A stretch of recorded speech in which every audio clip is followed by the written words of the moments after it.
Welcome to the Steve Stine Guitar Podcast, brought to you by GuitarZoom.com. If you want to improve your guitar playing, keep listening. If you want to improve even faster, go to GuitarZoom.com, where you'll find all of Steve's premium courses, masterclasses, and memberships that'll help you quickly and easily improve your playing. Now here's your host, Steve Stine.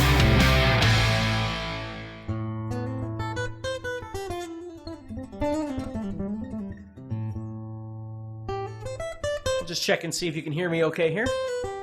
Yeah, of course I can hear you. With my weird guitar. Super cool, dude.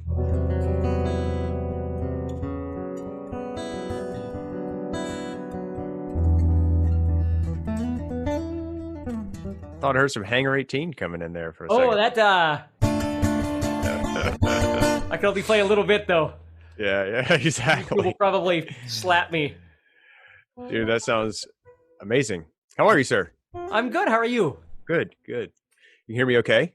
Yeah, I can hear you great. Mike's good. All right. Yeah. Cool. We can hear you. Good. Thank you for being here. Yeah, you're welcome. I'm always glad to be here. That's awesome. So, guys, we're doing an acoustic guitar workshop for you.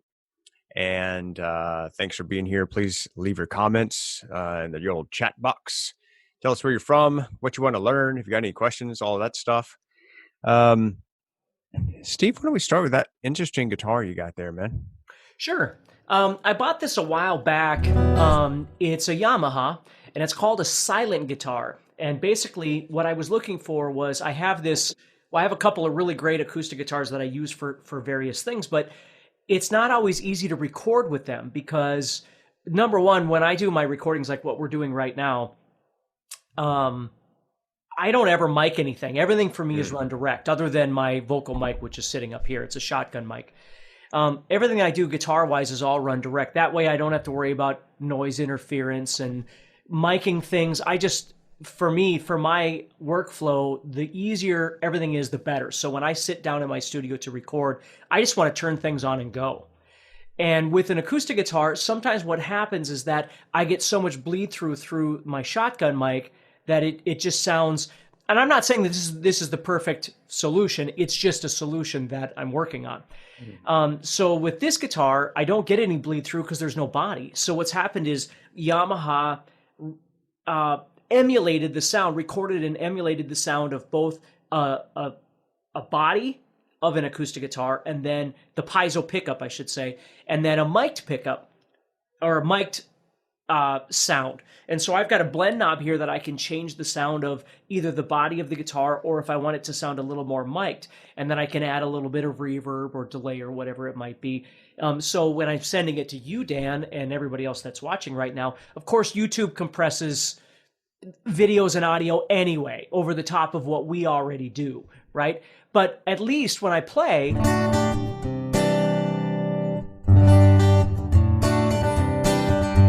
you're going to hear something that sounds a little bit closer to an actual acoustic sound without it getting picked up on my shotgun mic and getting all that kind of weird bleed through. Now, that doesn't mean I don't still use my Martin for recordings, because of course I do, because I love to play it.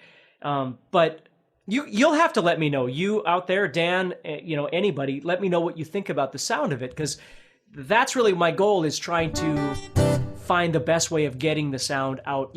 I use Hughes and Kettner and Kemper stuff and all that for my electric stuff, and I've got that pretty dialed in.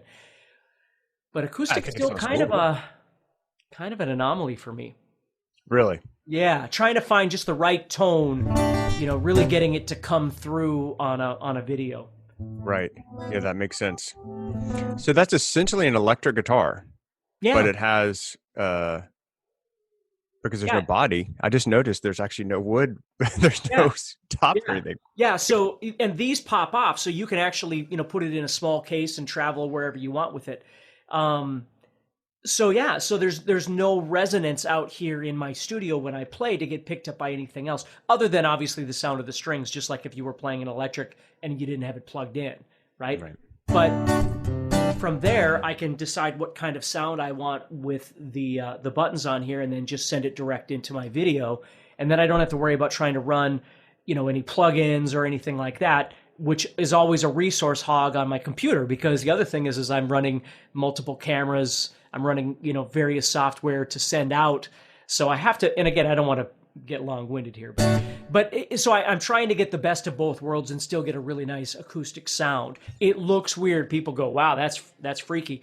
But it actually feels quite nice because it has a pick guard too. You know how a lot of us will, let me touch this over here. You know how we'll kind of grab on when we play, like some of us will, finger pick, or if you're, I can still brace my hand down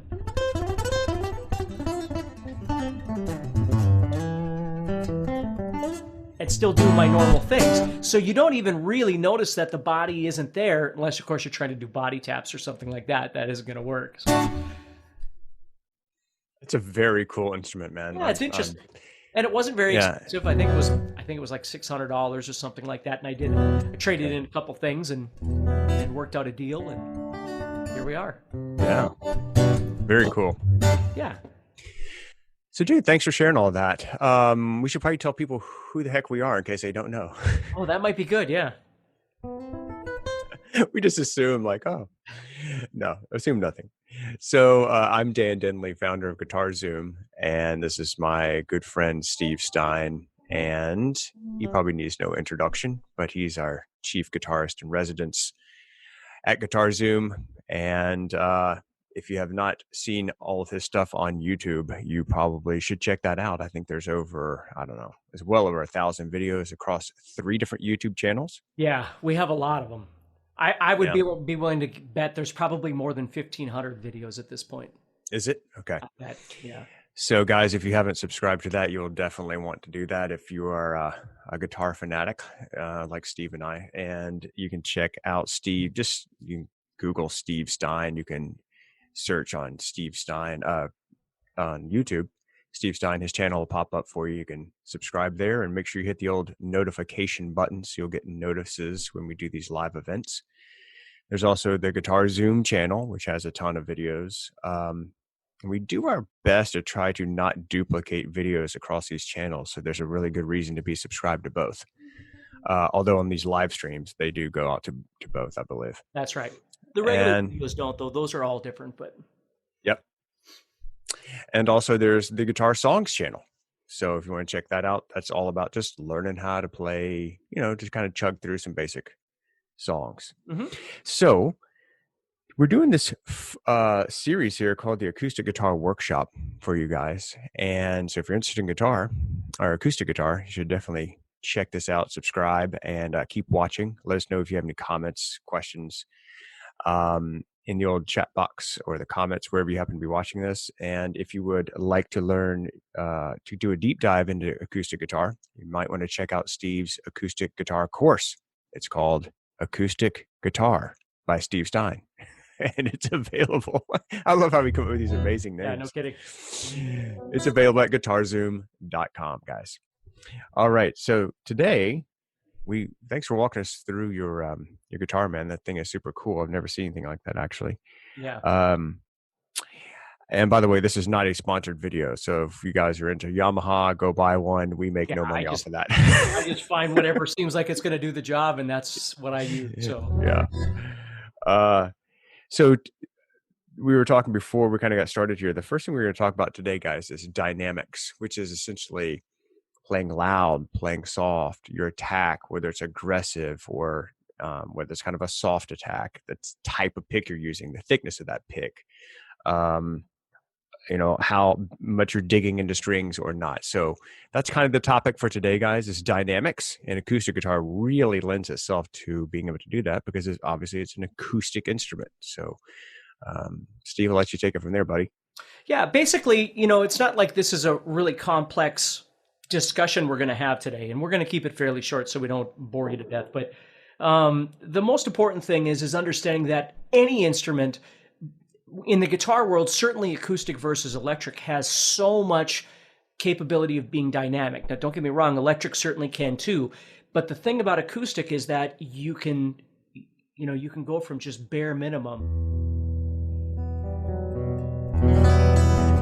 You just have a wide variety of sound there. And sometimes we forget about that because we're on a certain path in our brain. working on a strumming pattern or working on a chord progression or, whatever it might be. And we forget about dynamics. And what I've always talked to people about when it comes to dynamics is think about watching the ocean. If you've ever seen the ocean before, it's very mesmerizing. Like if you just sit and watch, because it's unpredictable. Like sometimes the waves are big and sometimes they're small and sometimes they're fast and sometimes they're little. And it's just kind of at the mercy of the universe, right? So we can't sit and predict that kind of thing. And the nice thing about dynamics is when you play dynamically, and that has to mean something to you. There's no, certain pattern that you can use. It's more engaging to a listener because it's more interesting. It sounds more human. Like when I talk, right? When I talk, naturally, I'm going to talk with different elements of dynamic, right? Sometimes I'm going to talk a lot. Sometimes I'm going to talk a little, loud, soft, that sort of thing. And so when you're playing, like if we just take a look at some chords, like let's just say I was going from A minor, right? And I'm thinking about like, I'm going to move to a G in my chord progression here. So I'm thinking about moving from here.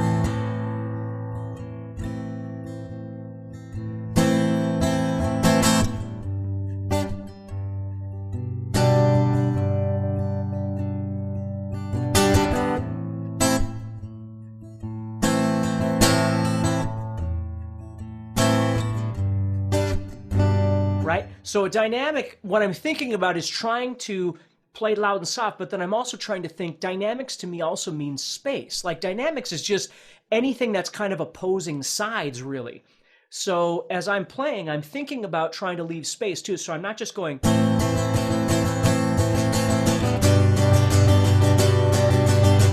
Now, there's nothing wrong with that. If that's what the song is supposed to do to drive the song, that's perfectly fine. But if every song sounded like that, it might get a little monotonous after a while. Or if you were performing by yourself, that's the other great thing about acoustic guitar is there's just so many amazing players out there that do solo acoustic performances. And when you watch them and you listen to them, you're going to notice that they use a lot of this, what I'm talking about, dynamics, in their playing, right? So if I do that again, and again, I'm not trying to bore you, but if I go back and forth between A minor,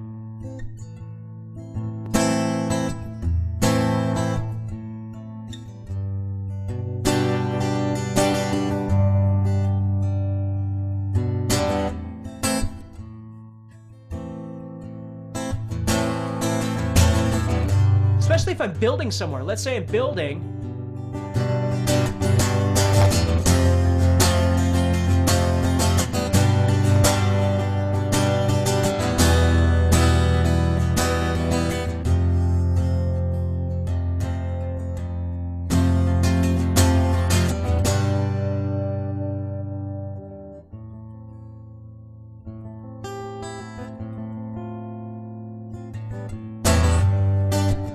See, there's just so many really cool things that you can do. And for me, when you enter that kind of state of mind where you're really thinking about how things sound and how they feel, now you're not really, in the space of how fast you can play or how many scales you know or how much theory you know. And I'm not saying there's anything wrong with that stuff. It's all important. I'm just saying this is a place that oftentimes we find ourselves lacking in when we play because we're so busy building blocks in our head because we're humans, right? So we're always trying to, escalate all these different things and elevate these things in our mind and our ability. And I think that's wonderful.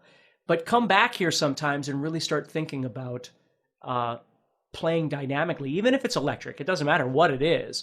Now, again, if I'm playing a Slayer tune, which yes, I do play, it's not going to be as dynamic. That's not the point of it. Or the dynamics certainly aren't coming from the guitar. It might be coming from the drums or the singer or whatever. Mm-hmm. But we're focusing on acoustic guitar, right now. And that's the beauty. That's the number one thing for me that I love about acoustic guitar is that I have so much more of a spectrum of dynamics than I do when I'm playing electric. Super cool. Guys, if you're just now joining us, we're in the middle of our acoustic guitar workshop. Steve's walking us through dynamics in this particular video, playing loud and soft, your different attack. I want to ask you a question about that, Steve. Sure. Guys, if you're into this, you might want to check out Steve's acoustic guitar course at GuitarZoom.com. It's titled Acoustic Guitar by Steve Stine. And if you want to learn that, there's lots of videos.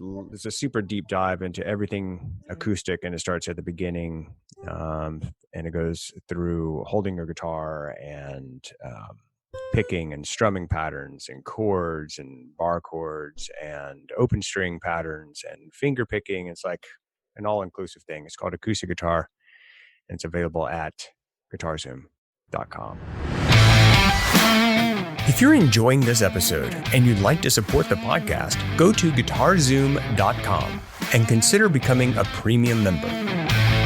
There are 3 memberships to choose from. VIP, which gives you instant access to a library of short but powerful courses as well as new bite-sized lessons each month. There's also Play Songs that gives you step-by-step lessons so you can learn to play your favorite songs fast.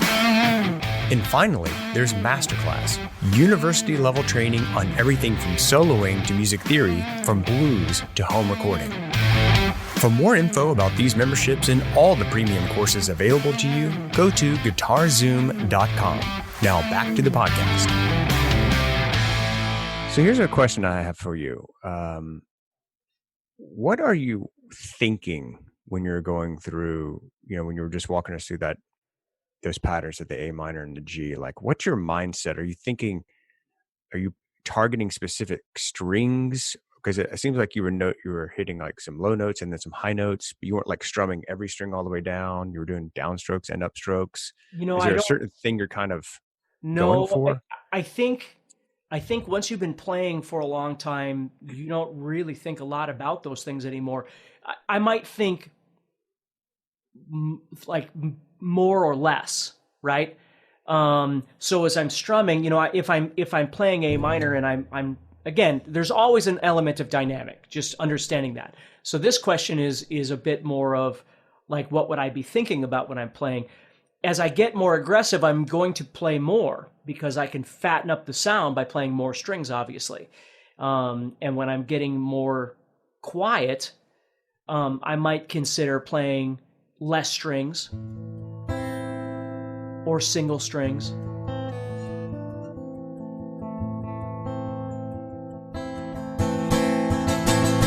See, so we've got a couple more discussions we're going to be doing about different things too. But when I'm picking, whether it's finger picking or flat picking, I've been doing this for so long that I don't really think about the patterns necessarily, and it doesn't always work out. I mean, there are times I'm playing that what my brain is sending to my fingers isn't exactly what I probably wanted, but that's the way it goes. Right. But when I'm playing,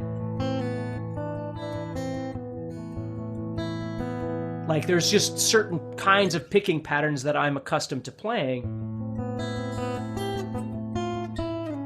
when I'm playing stuff.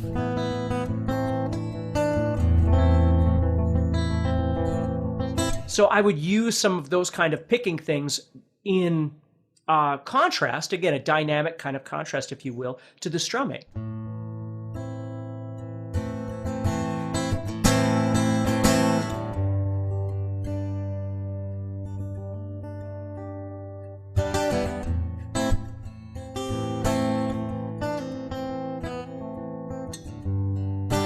Right now it's got a little different feel because now I'm more conscious about playing some picking things along with it, right?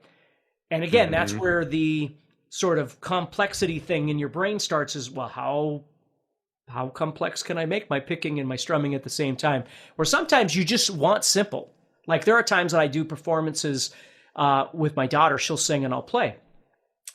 And I've, when you perform with people, as a career, you learn that there are times you want to be up front, you want to be the spotlight, and there are times that you want to move back and not be the spotlight. So when I do my performances with her, my job is to try and make sure I'm as far back as possible because I'm already kind of a type A person that people know. So my job is to not step on her toes. She's a wonderful singer and she's got her own presence. So a lot of times when I'm playing songs, I very much am in the mindset of less is more because I'm trying to give her space.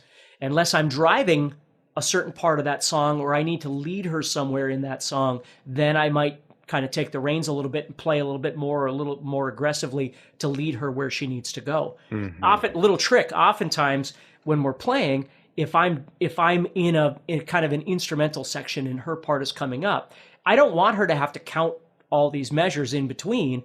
I want her to feel like a drummer does. I want her to feel when to come back. So I might be playing and I go, and that sets her up and she goes, oh, okay, here we go. Because she knows I'll do that. Just like a drummer, a really good drummer will always give you a certain fill that says, here we go, here we come back. So you don't have to sit and count all the time. You can just kind of trust the people that you're performing with. Yeah. I think that's one of the great things about music is that it's almost hard to describe how you know certain things. You know what I mean? Like a lot of it is intuition. And that's why, again, I always encourage people to, it's okay if the rest of your life is spent just practicing by yourself and playing along with jam tracks or, Spotify or whatever. That's perfectly fine. But there's something really wonderful about being able to do jams with other human beings. It's not like my life started off doing great gigs with great players. Usually it's a garage with like I remember being like 16 and I grew up in a trailer court, and this drummer who had to have been 10 years older than me somewhere around there lived in the trailer court as well. He would bring his drum kit over on Sundays. And it was just me and him, and it was just loud and you couldn't hear anything, and it was a mess. And the cops would sometimes show up because it was so loud, because we lived in a trailer house. And it was just chaos, but it was fun. It was absolutely a blast. And it set me up as the precursor for getting together with other musicians and then learning how, well, you don't just have to be loud. Like, yes, loud is fun, but sometimes you have to have sort of you can hear a singer and you can hear a drummer, and all these things happen along the way, Yeah. I would highly encourage people to get involved with other folks and play, because you're going to learn so much just by picking up tips and tricks and stuff from people who are in different areas of their, different paths and different journeys in their guitar playing. Well, and that brings up another thing too. Acoustic guitar, that's what's so great about acoustic guitar is you grab your guitar and you go. Like, I have lots of students out there in the world that they send me photos of them jamming. Like, they'll get together on a Sunday and 3 guitar players or 4 guitar players will get together in somebody's living room and they're all playing together. And, it's not just a contest. Like, it's just learning how to play along with people, learning how to anticipate chord changes. And like the strumming thing I'm talking about right now, like you listen to people and you respond. Because it's not like you're all strumming exactly the same strumming patterns. That's another misconception, is oftentimes you're just given a tempo. And now once the main musician for that particular song starts playing, because that person might lead the song, that's another thing, is when you're playing with other musicians, you don't always know who's going to lead. Like, sometimes the drummer leads, sometimes the singer leads. Sometimes a song might have 4 different leaders within it because different parts require different people. And when I say leader, I don't mean the most important person. I mean the person that everybody's kind of following at that moment. And acoustic is great for that because, somebody might start playing and you're listening and you go, oh, okay, so I don't need to step on that person's toes. I need to add something. What's missing from there that I can add in? And maybe it's just a subtle little, they're already playing A minor, so I don't want to play that. I want to look for something else. So I might look for a different kind of sound maybe that I want to add into that. Right? So I'm looking for something else. And I just add in something subtle while they're going. And I go.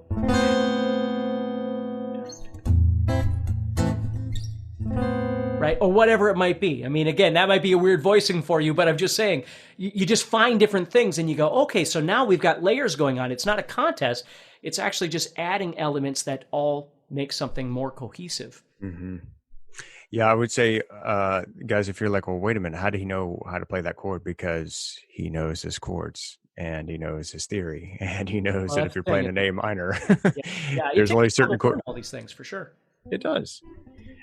Which is the whole reason that Steve created acoustic guitar. the course for you. So if you want to learn like all of this stuff, deep dive, you can check out the course at Guitar Zoom. So Steve, I'm curious, when you're like, I was listening to you play, you're picking some things, you're strumming some things, you are playing loud, you're playing soft, aggressively, not so aggressively, Mm-hmm. and you're not really cognitively thinking about, I need to do this picking pattern on these strings at that time. Like, how did you get to the point where you could have so much freedom? Like, what are the Oh steps if someone's gosh. watching this? Like, Well, it's just, how do they get to that? If that's their destination, if they want to be you able to know, do that. it's all about comfort. Like everything is about comfort, just like anything else in life. It doesn't matter if you're a wonderful cook. You know, it's my wife and I last night, somebody was grilling outside and it smelled amazing.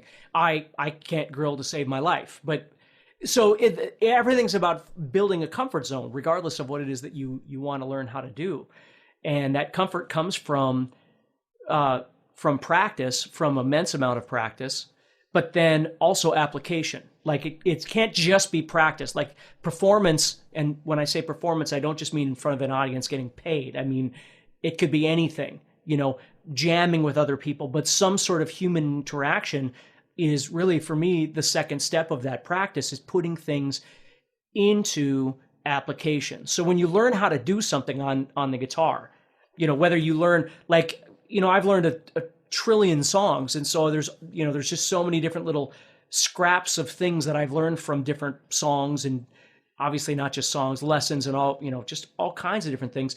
But you try and pick out the things that you think are most interesting and kind of pertinent to who you are and the way you play. The problem with guitar playing is it's so easy to get off track constantly because you're like, I want to do that and I want to do that. It's like a 5-year-old going, I want to be a spaceman, but I want to be a veterinarian and all this stuff. And I do it too. I'm almost 50 years old and I still do that. But I've got more ability to rein myself back and go, wait.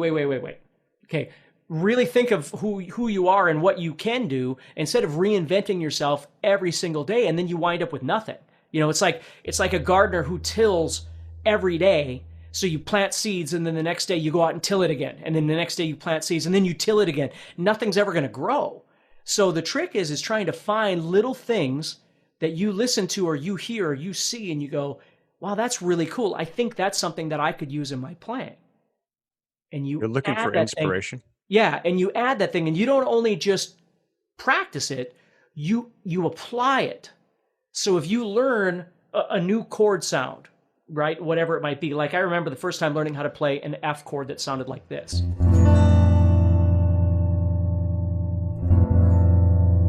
So I could go from my A minor, then go like this.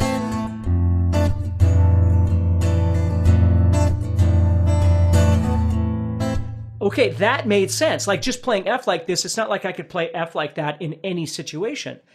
But moving from the A minor to the F, man, that sounded cool and it felt cool. And it was just something that I knew I could use. And I was like, oh, okay, well, what if I went from A minor? Because now I'm keeping that A minor kind of shape.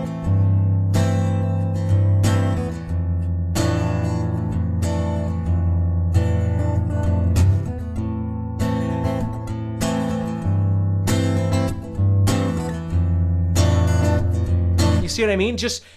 And you just explore it. Now, again, I play a lot of metal and all kinds of different things, but that doesn't mean I don't enjoy this kind of thing, because this is just a very raw musical situation where it's just me. It isn't drums and bass and all these things.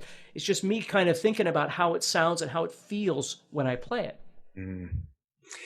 Man, that is such a beautiful little chord progression that you had there. And to me, it's just like the most simple thing, like 3 chords. You could just play that and like write an entire song based on those 3 chords. Well, think about it. Like, and again, we're going to be doing something on creative chords coming up here in our workshop. But, I always think about like,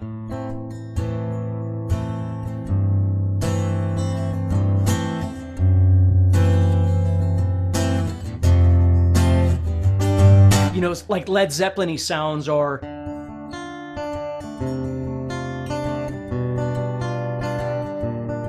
needle in the damage done-ish kind of things, like with those moving bass lines and stuff. I've always just loved the sound of those.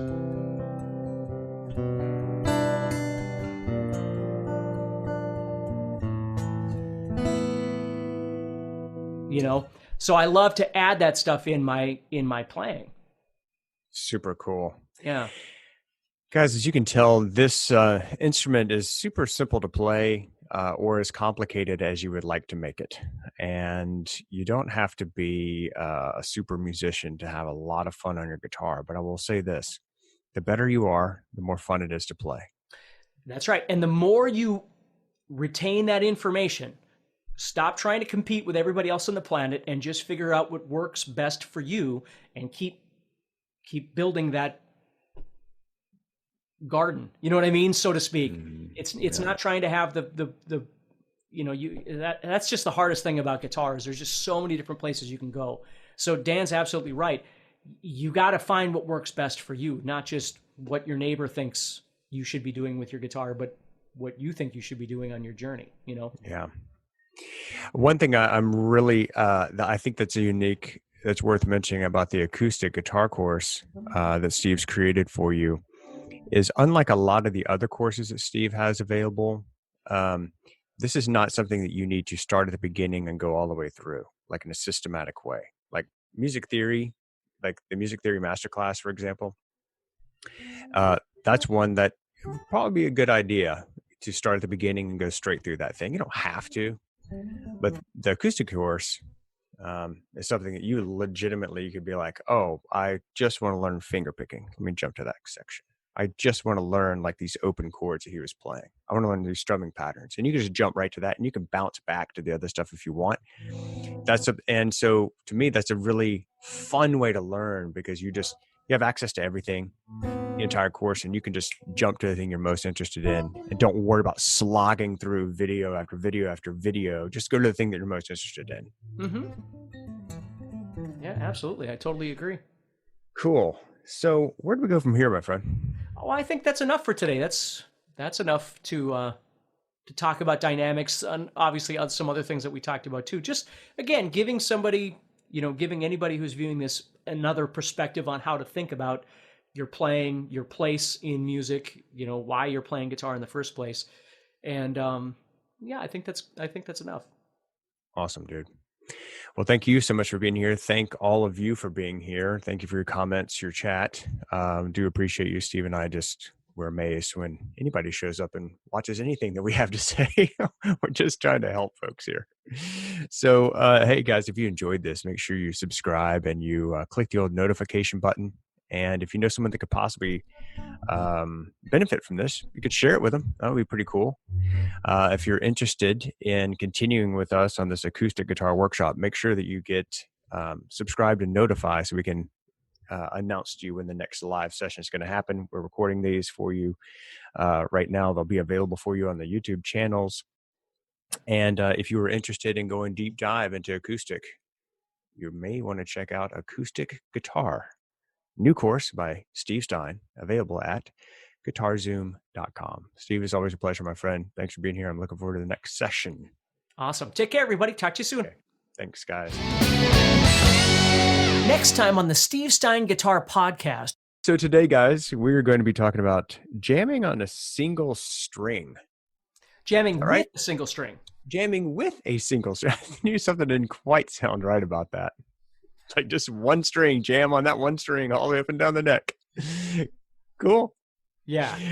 All right. So how do we jam with a single string? Well, a lot of times what people do is that they'll make backing tracks, right? Or they'll have backing tracks, which are wonderful.